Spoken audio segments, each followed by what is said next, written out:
Firstly, congratulations on setting the correct option, which is that you want to consider multiple root causes, because there's lots of reasons why problems may or may not happen, and also there's lots of potential solutions, some that might be easier and some that might be more difficult to implement, some that might cost more to implement, some that might be cheaper.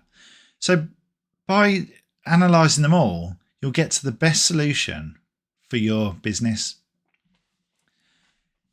So to start with then, by default, you're looking at the problem root causes.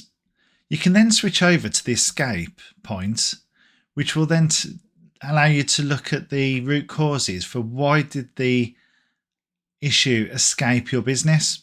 How did it get to the customer? So starting at problem then. So the process. So I'm going to take that example again of why I did not, I forgot to renew or invoice a customer for their next year of business.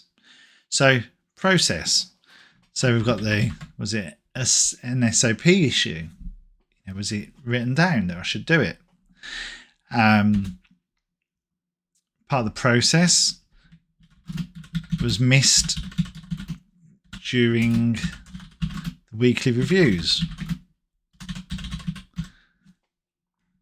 Okay.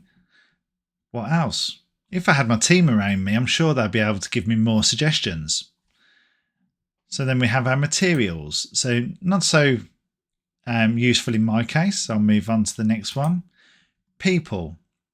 Why did we forget? Were we trained to do that job?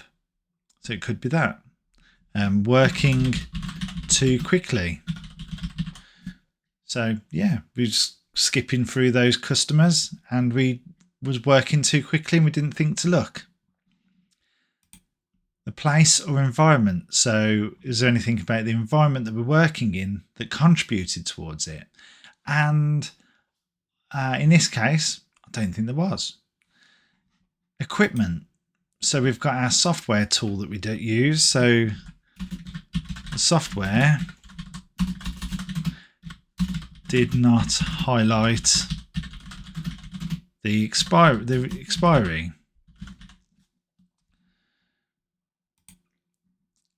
And then movement. So is there anything? So this mainly is to do with like the manufacturing industry. So when you're moving parts around, could it have been damaged in transit, and so on. Obviously, this isn't really something that we do when we're talking about software, so that's fine. So then we've got so then we can move over to the escape point. How did it reach the customer? Or how did the customer find out before we did?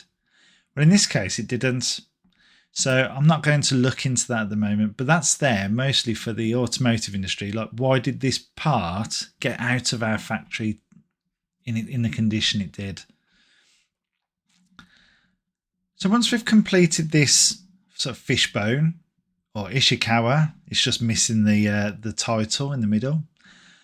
We click save, and then that moves us onto the next stage.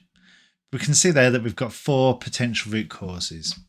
So the next part we'll be covering in this video, which is to analyse those root causes and see which ones we can fix and what we could potentially put in place to make them.